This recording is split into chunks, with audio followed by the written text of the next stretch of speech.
Good afternoon, everyone. Welcome to the Program Evaluation Fundamentals Workshop, a program for faculty development and McPherson Institute collaboration. McMaster University recognizes and acknowledges that it is located on the traditional territories of the Mississauga and Haudenosaunee nations and within the lands protected by the Dish with One Spoon Wampum Agreement. I'm very pleased to introduce to you the panelists for this workshop today. Crystal Fong is an assistant clinical professor and diagnostic neuroradiologist at the Hamilton Health Sciences. She is the assistant program director, competency committee chair, and competency by design lead for neuroradiology residency program. Amy Gullage is the lead education developer, curriculum development at McMaster's McPherson Institute. Amy supports faculty and staff members at McMaster who are undergoing cyclical program reviews or developing new program proposals. Chris Nash is an educational developer with McMaster's McPherson Institute. Rebecca Taylor is educational developer with the McPherson Institute. In her role, Rebecca supports the delivery of various teaching and learning resources for faculty, instructors, staff, and graduate students, and leads the McPherson Institute's feedback service portfolio and the Faculty of Health Sciences liaison team. I am an assistant clinical professor, emergency physician affiliated with the Department of Family Medicine. I lead faculty development program at the Waterloo Regional Campus of McMaster University, Michael G. DeGroot School of Medicine. So for today, we have 45 minutes to give you a brief overview of program evaluation. We will first situate it within the concept of QA, QI, and program evaluation and provide you with some definitions. We will then introduce you to the McMaster's institutional QA program. We will then introduce to you the Kirkpatrick's approach as an example of program evaluation conceptual framework, and there are many. And then we will go over the Gusky Model for continuing professional development evaluation. And finally, we'll have a couple of minutes for question and answer, and we'd like to tell you about a future workshop that we'll be running on this topic as well in more detail. So I will hand the control to Chris at this point to give us some definitions. Good afternoon, everyone. So my name is Chris Nash. To get things started today, I'm just going to run through some definitions. Quality assurance. So quality assurance QA encompasses the processes and procedures that ensure established standards and practices are being met. This is done through audits and other forms of assessments to detect and correct problems or variances that fall outside of these established standards or requirements. Quality improvement. So quality improvement, QI, is a systematic, formal approach to the analysis of practice performance and efforts to improve existing processes or systems. This simple framework provided can guide specific improvement activities in personal work, teams, or working groups. Having a look at the diagram on the right, we can see a few questions. What are we trying to accomplish? How will we know that a change is an improvement? What change can we make that will result in an improvement? And then just following the flow, act, plan, do, and study. So program evaluation. Program evaluation is a systematic method for collecting, analyzing, and using information to answer questions about projects, policies, and programs, particularly about their effectiveness and efficiency. The example on the right is it's a sample framework for program evaluation in public health created by the Centers for Disease Control and Prevention. Following this flow, you can see the various steps, such as engage stakeholders, describing the program, focusing on evaluation design, gathering credible evidence, justify conclusions, and use and share the lessons learned. So that's just our quick run through for definitions for quality assurance, quality improvement, and program evaluation. What I'm going to do now is I'm going to pass things over to my colleague, Amy. Thanks, Chris. So just to further add a bit more definition and to clarify some terms you might be familiar with, if you teach at an academic degree granting program within Ontario, so you might have heard something called the Institutional Quality Assurance Process or the QA process at your university. So it somewhat complicates the definitions, the nice, tidy definitions that Chris just provided us with.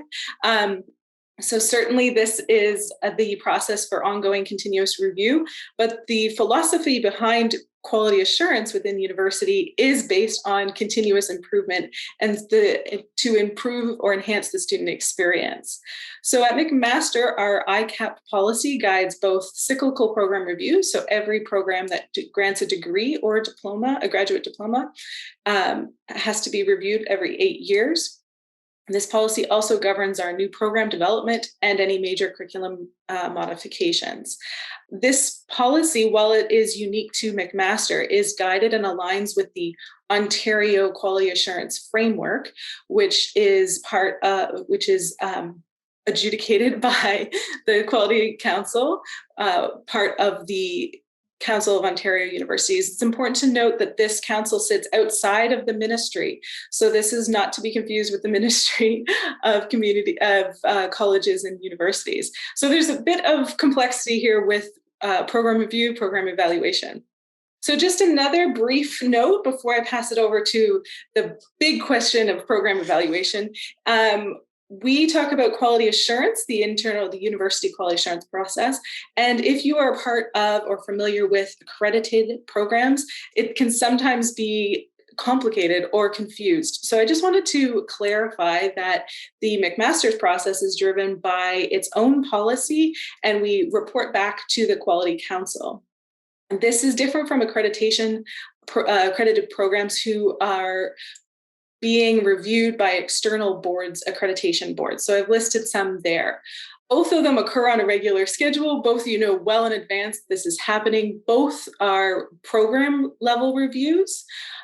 Where there's some difference is that the quality assurance process at the university level emphasizes both the university's autonomy as well as the program's autonomy and self-direction. Accreditation boards, and this varies, but typically require demonstrating professional standards and maintaining the minimum level of acceptance, and certainly demonstrating exceeding these standards.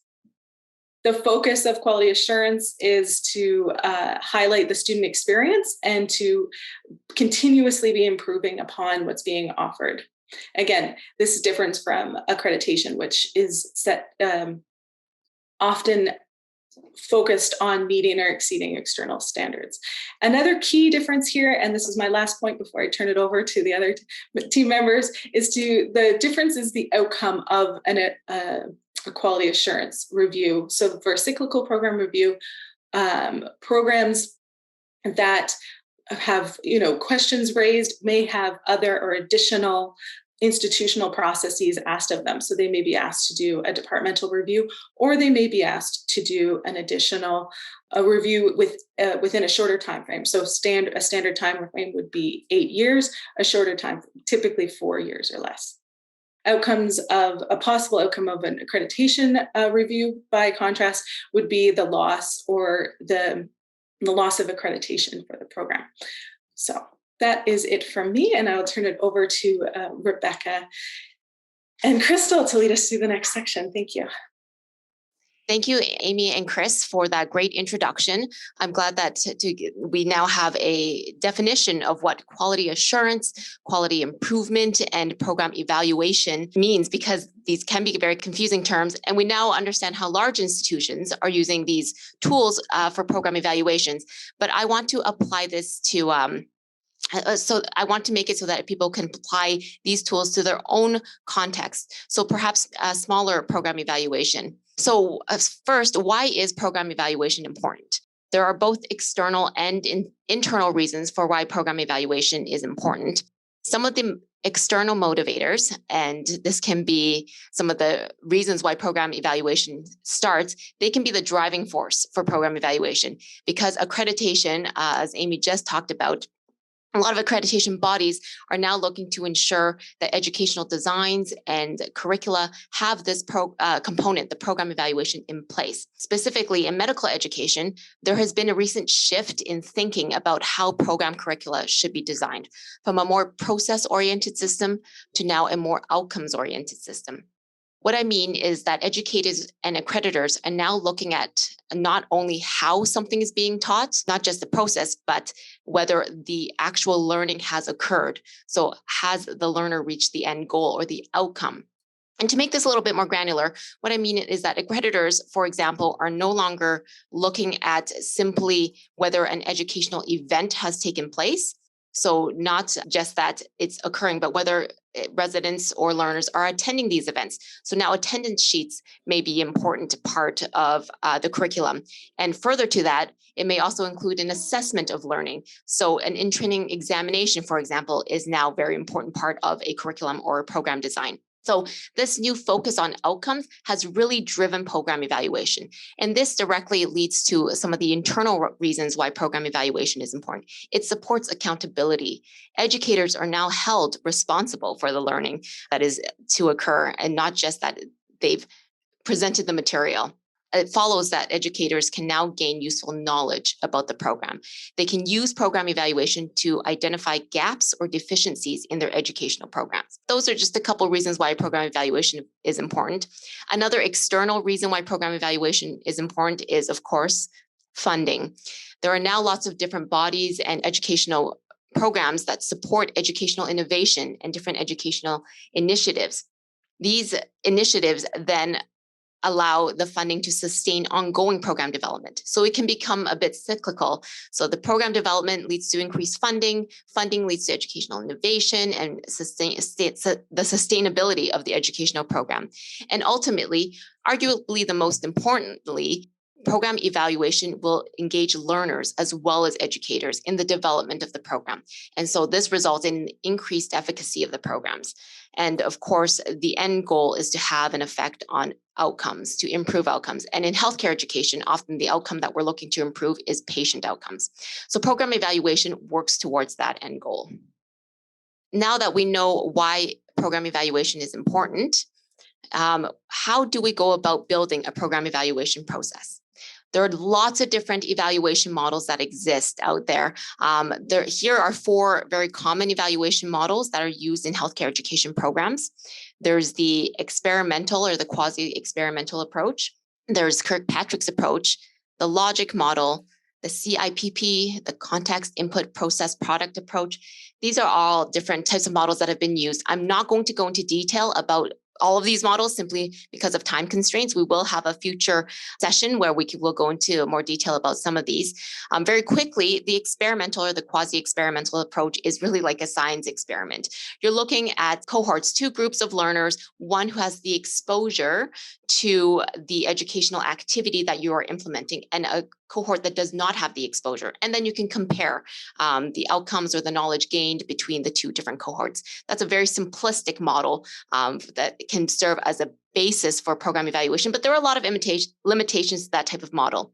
The Kirkpatrick's approach, one of my own favorite approaches, simply because it is a bit more intuitive to use, and it is still relatively simple for those who are just want an introduction to program evaluation. And we'll go over that in a little bit more detail. And then there's the logic and the CIPP models are a little bit more complex, but they're also more comprehensive, some would argue, in terms of building program evaluation. So again, we're going to side table that one. And if you join our later session, you can learn more about some of those different models. So today, we're the focus on Kirkpatrick's approach. Some of you may already be familiar with Donald Kirkpatrick. He is often thought of as a leader in learning evaluation. He developed a 4 levels of evaluation model designed as a sequence of ways to evaluate training programs. Many believe that as you proceed through each of the levels of evaluation, the evaluation maybe becomes more difficult or more complex and requires a lot more time. Because of this, often program evaluation stops at level 1 or level 2. But it's important to note that if program evaluation should proceed to level 3 and level 4, because that is where much of the very useful data that you're going to gain about your program is going to exist in the level 3 and level 4 evaluations. This is a very nice diagram, a pyramidal diagram of Kirkpatrick's 4-level evaluation model. I think he published this initially in 1959 and then was revised in 2016. This is a simplistic way to look at it, but I really, really like how it shows the 4 different levels here. A level 1 type of evaluation, if we stop at the very bottom of the pyramid, is really evaluating a learner's reaction. Did the learner enjoy the training? So this is measuring the degree to which the participants found the training favorable or engaging, even relevant to their jobs. the learners are asked what they thought was useful in terms of the individual components of the program. So that's a level 1 type of evaluation. Did the learners like what I just taught? A level 2 type of evaluation takes it one step further and looks at the learning of the individual. Did learning transference occur? So this is measuring the degree to which participants are acquiring knowledge, skills, or attitude. And you can test this by assessing knowledge and skills with in-training examinations. Level 2 type of evaluation, as mentioned previously, can work with the control group. So a group of learners that is not exposed to the educational activity, and it acts as a nice comparison. So you can see even Kirkpatrick's evaluation model takes into account some experimental theories or quasi-experimental theories as well. A level 3 type of evaluation, as you're moving up the pyramid, is going to look at impact of the training on the learner's behavior. Did my training session or my educational event change trainee behavior? So this is measuring the degree to which the participants are actually applying what they have learned when they are training back on the job. It is to be placed in the context of the trainee's practice setting. And of course, level 3 evaluation can also be compared to a control group or a standard to see if that education event really did have an impact on trainee behavior. And then finally, a level 4 type of evaluation, this gets the very top of the pyramid, is looking at the results. And this is alluding to the importance of a change in outcomes. So did your educational program, your curriculum, your policy change or influence performance of the learners or the trainees? This type of evaluation is focused on long-term outcomes in a larger context. So this can include patient outcomes in healthcare, cost savings, healthcare team performance. There's lots of different outcomes that you can look at with a broad lens at a level 4 type of program evaluation. One important thing I want to drive home is that even though these are numbered 1 to 4, and I've moved up the pyramid, a lot of advocates of Kirkpatrick's 4-level evaluation model actually ask that an educator or curriculum designer move down the pyramid. So don't start with an enjoyable educational activity.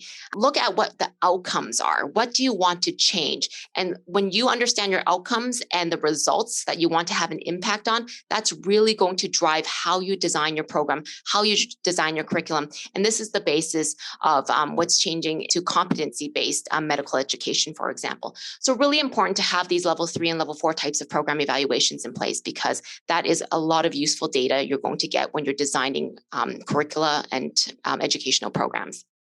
Okay, so to put things into practice, let's do an example. And I'm going to open the chat. I know I've seen a few things pop up in the chat. I haven't had a chance to look through all of it, but I do want to open it up as we go through the vignette so that everyone can have a chance to apply this model of program evaluation in the context of their own programs. So here, the internal review is coming up. And as the residency program director of a small neuroradiology residency program, so this is me applying it to my own context, you have an interest in medical education and you recently created a team-based learning session for new residents on how to interpret trauma head CTs. And this is part of your academic half-day curriculum. Now, I want to measure the outcomes of this new teaching method at all different levels. So I want to build program evaluation. How can I use the Kirkpatrick model to design a program evaluation process? So let's go back to our pyramid here. And let's start at level 1 because we've already done this educational activity, and look at the reaction of the learners. What can I do to evaluate whether the learners enjoyed the training? So if anybody wants to use the chat to type in some ideas of how you can evaluate learner reaction after I've given this TBL session, feel free to type it into the chat. I'm getting evaluation survey. Yeah, absolutely. So that is also what I thought as well. So I've given this TBL session. Now I want to put in an evaluation form.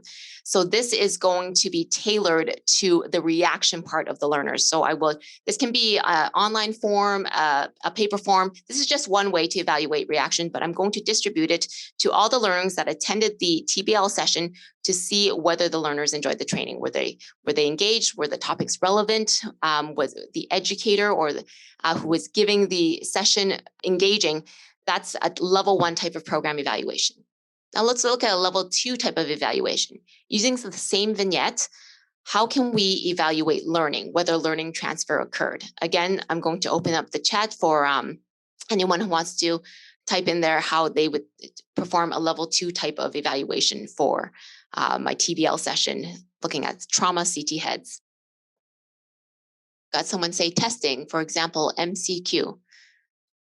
Thank you, Riza. Absolutely. So what I put in was OSCE results. So this is a level 2 type of evaluation because we're looking to see if learning transfer occurred. So absolutely, any sort of in-training examination is really going to help with this. A pre and post test knowledge check, absolutely, that's a level 2 type of evaluation as well. We're looking for changes in knowledge, skills, or attitudes. So in my own clinical context, we have an OSCE, and we can do an OSCE before and after implementing this TBL session and see if the results change. You can do it with different cohorts. A cohort that has not undergone this specific academic half day and one that has after it's implemented, and compare the results. So lots of different ways to do program evaluation at level 1 and level 2. Now we're going to level 3 program evaluation, and becomes a little bit more onerous. How are we going to evaluate the impact of my TBL session on trainee behavior? Did trainee behavior change? Remember, this is in the context of the trainee's clinical practice, or it doesn't have to be clinical, in their practice setting, I should say. Again, the chat is open if anyone wants to put in any examples. Got workplace-based assessment, direct observation. Yep, absolutely. So that's a level 3 type of program evaluations. And I've had daily observation on the CT rotation.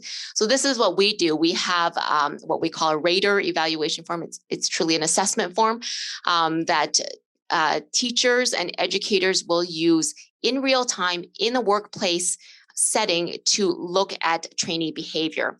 So as a level 3 type of evaluation, if I want to align this type of assessment with the education goal, which may be to improve detection of abnormalities on a head CT, then that needs to be placed in that evaluation. You know, how can you rate whether the detection of abnormal head CTs has improved or not?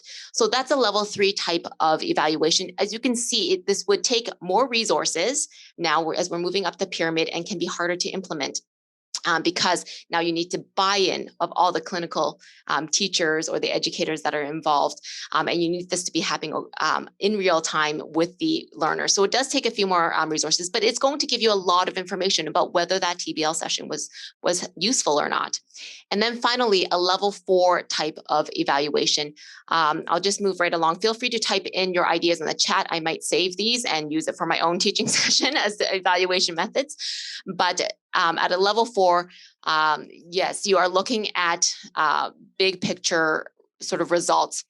I have here reporting times for trauma head CTs on call. So now you're looking at workflow and whether your TBL session at academic half day has had an impact on workflow.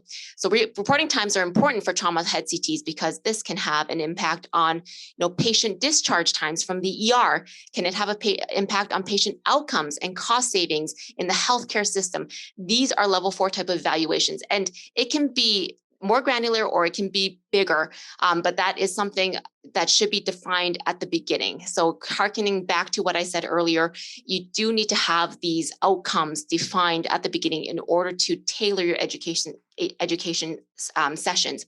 But this is just an example of how to use one model for program evaluations. There are a lot out there. I do want to mention that there are some limitations to the Kirkpatrick's evaluation model. It doesn't take into account a lot of different intervening variables, learner motivation. We're not really measuring that in our program evaluation. And certainly learner motivation can change a level 1 type of program evaluation, whether they were engaged or not. Variable entry of levels of knowledge and skills. So this session would not be the same in terms of having an effect if you're giving it to a junior group of residents versus a senior group of residents, or in professional development, which is what Rebecca is going to talk about next. And of course, it doesn't take into the fact that the educational session is taking place in a larger program context. So Kirkpatrick's evaluation model is a little bit linear. It's implying causality from one session into a longer term impact or outcome. And as we all know, association doesn't always lead to causality. So that's something to keep in mind. It may not be linear. And certainly effectiveness of resources. So it doesn't look at, the changing technologies in teaching. We heard earlier today about an app, the JIT app, which I thought was a very nice way to teach about teaching. And this type of program evaluation doesn't really take into account some of the resources that are available for teaching. So there are some limitations, but a nice starter model if you want to build program evaluation into your educational activity. So with that, I'm going to hand over to Rebecca Taylor to continue on about program evaluation in professional development. So hi, everyone. As Crystal just mentioned, I'm going to be speaking to a model that fits more of the professional development or educational development context, which is the context in which I work. So I come from the MacPherson Institute, as so do a couple of our co-presenters today, the Teaching and Learning Center. And I've used the model I'm about to present, the Gusky Model, in evaluating a faculty development program that we put together a few years ago. So for today's session, I'll just be going over some basics of the Gusky Model, what it tells us, and some practical advice for implementing it. And then, as Catherine sort of foreshadowed, we have a future session on June 7th. And during that, I'll be able to go into more detail on how I applied it to the faculty development program that I was involved in planning a few years ago. There's an article called "Does It Make a Difference? Evaluating Professional Development" by Thomas Gusky that was published in 2002. There's a link there right in the slide. And this article explains sort of how, using 5 levels of evaluation, you can improve your school's or your institution, what have you, professional development program. But it's not just about improvement necessarily. It's sort of a little bit about selling it and buy-in in that as well. Because argued in his article, Gusky's article, as of the early aughts, legislators and policymakers began to question the value of professional development. So are we putting money into the right programs to get our professionals trained up? And though that was more so in the public sector of education, that kind of metrics impact revolution hit higher education around 2010. So it still became a very relevant question for those of us as well who are working in post-secondary institutions. And so Gusky's thesis was that not only can you use this model for improving performance, but you can use it to produce the evidence that your stakeholders and policymakers, et cetera, are looking for to help continue get that buy-in. Another feature of the model, which you'll see in the next slide, is that it has the classic backwards design. And that's something that Crystal spoke to with the Kirkpatrick model as well, that some people like to start at the highest level. And that's the same with the model I'll be presenting as well. It's often good to start with the very end in mind, or what the sort of ultimate thing we want is to see student learning outcomes. So think about that first, and then you can get simpler and simpler in your planning of your program evaluation after that. And then I also wanted to point out about Gusky's model that it's kind of inspired by a QI-QA blend based on the definitions we shared with you at the beginning of this session. So I have here a quote from the article, and it says that the model can evaluate questions like, is this program or activity achieving its intended results, which to me spoke more to a QA type definition, or is it better than what was done in the past, which spoke to the QI type definition we looked at earlier. And so here I am revealing, after talking about it for a few minutes, the Gusky Model to evaluate professional development.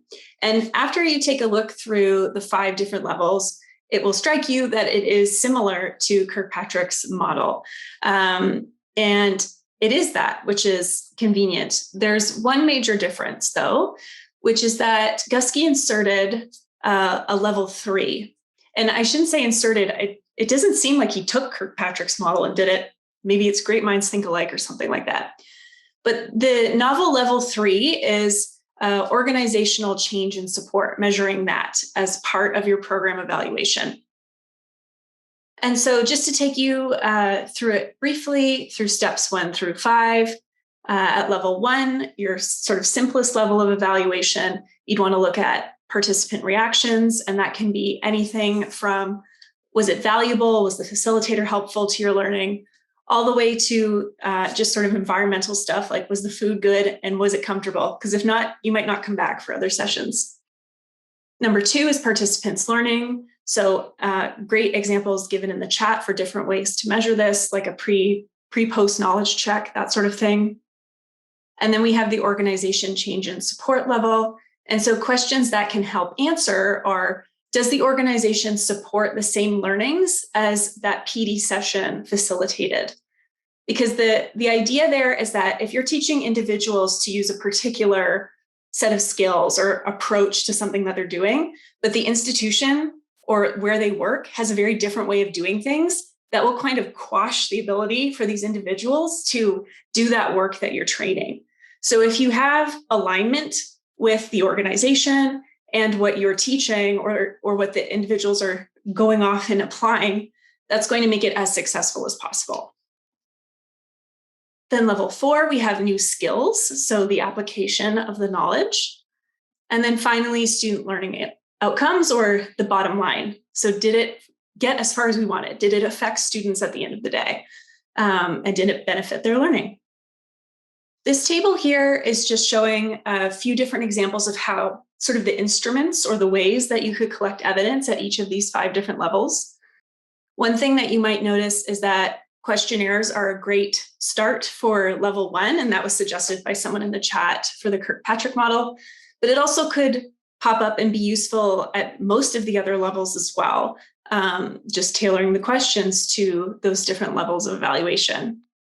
You'll also notice that participant portfolios are another nice way of evaluating participant learning and application and some other things like that. And I'll speak to level 3 because that is sort of the new novel 1 in this model, is that the data that you can get on, oh, and sorry, there's a typo there. 3 should say organizational support and change. The way that you can evaluate that is by looking at reports or brochures or sort of literature from the institution, seeing where the resources go. So is funding being put into PD or initiatives that align with what you're teaching through the PD and things like that. And then notably, once you get to level 4, what you need to keep in mind is that you need to let some time elapse between when the PD happened and when you're evaluating it. Because chances are it might take a little while for people to implement or apply the skills, and it might take even longer for it to sort of show up in student learning. So you'll need to plan for a bit of a duration of time in order to evaluate those 2 highest levels. And I just have 4 quick tips, and then we'll open it up to questions for everyone. So some final tips for you evaluating via the Gusky model is to look for evidence, not proof. In this sort of real world environment, it's very hard to say, this caused this 100% to happen. These things are completely connected. And so instead, approach it with, this shows evidence that what we did here worked with this PD or professional development. And in approaching it that way, you can control the narrative of saying, we looked at these few different things. They all align well with what we wanted to see in the outcomes that we had. So that provides evidence that is working. Also, it can be helpful to know what sells. So going back to that idea at the beginning of getting stakeholder buy-in, if you know what they want to see in terms of evidence, that can really help you refine what your program evaluation plan could look like and what types of evidence you might want to collect. Again, just a reminder, it would be good to start with the hardest part. So think about how you're going to evaluate student learning first, and then plan for those easier and easier levels after that. And then finally, consider your context. So think about what kind of data already exists at your workplace that you could potentially leverage to provide evidence of your programming working. And you'll also have the best idea of what works in your department or office in terms of what data is okay to collect, what might be less okay, what people are looking for, et cetera. So keep all of that in mind. So thank you for your attention to our session. And I'll pass it off to Catherine to sort of wrap us up and field some questions. Sure. So thank you so much, guys, for that whirlwind tour of a couple of different models for program evaluation. This is a rather important topic, but not the most easily available in my experience looking at faculty development programs that's available and on offer in most places.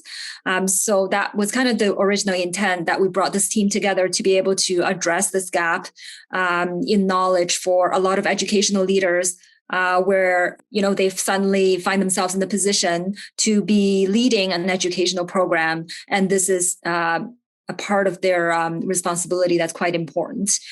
So we do have an opportunity to go into some more details, including addressing some other models as well at the future workshop. This is accredited for the physicians. It's 2 hours in length, and it's the same team who will be presenting. And because we have the luxury of time at this workshop, we're going to give some space to breakout groups so that folks can actually work on an example of an educational program, either fictional that we can provide or a reality kind of program that they could work through and plan for a program evaluation process.